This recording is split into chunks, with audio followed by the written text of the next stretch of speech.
Hey guys, welcome back to another clip of Schach-manuel-lernen. Today with the 7th and last round of the winter season. So I had the black pieces and I played on board 1. And yeah, I played against a different opponent than I prepared. But luckily he played the same opening that I prepared. So the first couple of moves are all well-known theory. It's called the Green Indian defense, which appears after capture, e4, then we capture the knight. And the idea now after bishop to g7 is to attack the center and to play c5, castle. You will see it in a couple of moves. So bishop c4 is a line. I expected rook b1, but it's also a normal move. c5, as I mentioned before, to put some pressure. Knight to e2, knight to c6, bishop e3. So it's everything about this pawn. Now I captured queen check. And now it's possible to go into an endgame after queen d2, capture.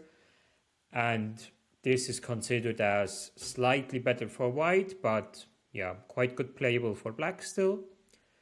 And the other option is that bishop d2, which happened in the game. And here black has different moves. The best would have been back to d8 and then ask the question to white, do you just want to repeat moves? Or you want to play on with like bishop c3? Yeah. I was a bit worried after bishop c3, to be honest. And yeah, because I thought it's putting the bishop to a better place. But here we have sometime like rook c8 later, and then it can appear some trouble for white. So I made an inaccuracy. I played queen c7. I calculated rook c1, which happened. But I thought after castle everything is fine. Simply because if he plays d5, I can play knight to e5. And this bishop doesn't have a really good x-ray. So that's why it's okay. And he played instead short castle. I played bishop g4 with the idea of pinning the knight. And that I could capture here. Not immediately, of course, because let's say here I'm not allowed to capture because otherwise the queen is gone because of the x-ray and a check. So I provoked f3, bishop d7, and now this d4 pawn is again a topic, and now also this diagonal at some point could be weak. He defended the pawn, I played rook c8, queen d2, and now I thought it's the right time to exchange the queens. Like white doesn't have to, but if he doesn't, yeah, he doesn't have really good alternatives. That's why capture, bishop d3, he want to keep the bishop pair, and then I played knight to c6.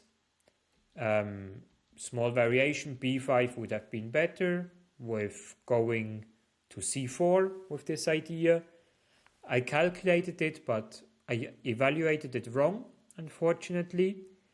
Yeah, I saw some ghosts or something, because I thought after knight c3 he can jump to d5 and e7. But it's not really working because I'm fast enough after that, and if that appears, I can simply play e6 and then the rook is not here anymore. So I played knight to c6, which is, yeah, a bit too passive. And now he played bishop b1. He explained me after the game he wasn't exactly sure what to play. And yeah, bishop b1 just makes the bishop a bit worse. So I played a6 in order to start creating a pass pawn with b5. d5, a small inaccuracy, because now I get the square e5, he gets the square d4, but now my knight can jump to c4, attacks the bishop, and my bishop now attacks the knight, so bishop f2 is forced. And yeah, then I play b5 for the pass pawn in the future, rook e1, bishop h6 to challenge this rook on c1, rook c2, knight a3, capture, capture, and now it was clear that I get the bishop pair, because after bishop d3 I can play rook c3, rook d1, and then knight to c4, and yeah, the threat is going here and winning a piece at the end. So yeah, and he doesn't have a really good defense against it, because if he goes back it's just like terrible. Also I can play this one and I have much more activity. That's the reason why he decided to trade. I captured with the rook. Now e5 appeared. I should have played bishop f4 to challenge this pawn, and after rook goes there, it would have been a different game, but the position is still quite equal.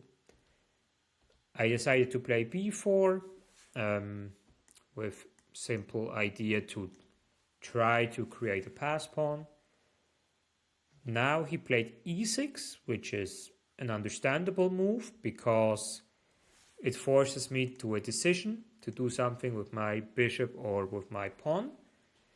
However, the d6 pawn would be much better than king f8, knight b3, and yeah, and then something like king e8, knight here, and then I can capture, giving a pass pawn, but I have the bishop here. So yeah, it's still a balanced position, but very interesting to play.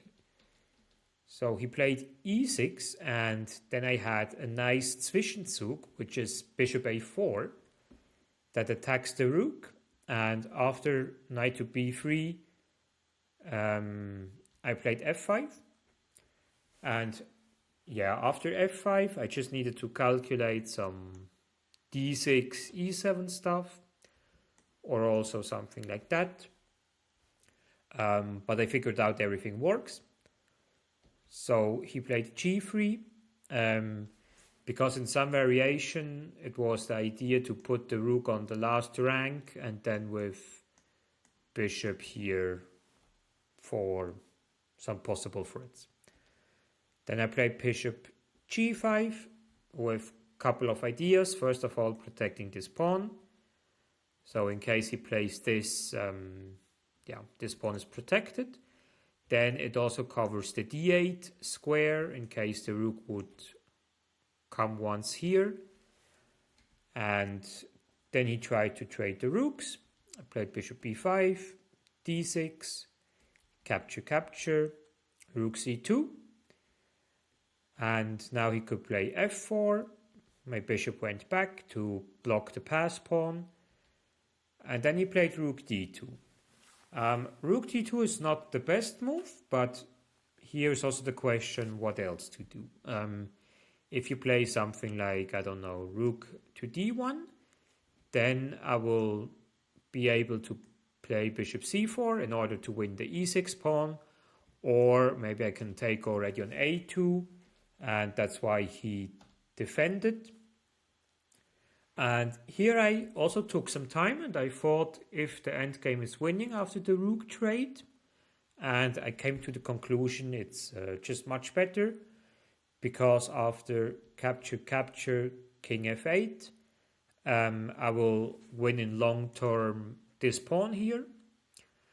What I just need to be careful is to avoid to trade this knight for this bishop, because opposite colored bishop endgame are, as you know, very drawish.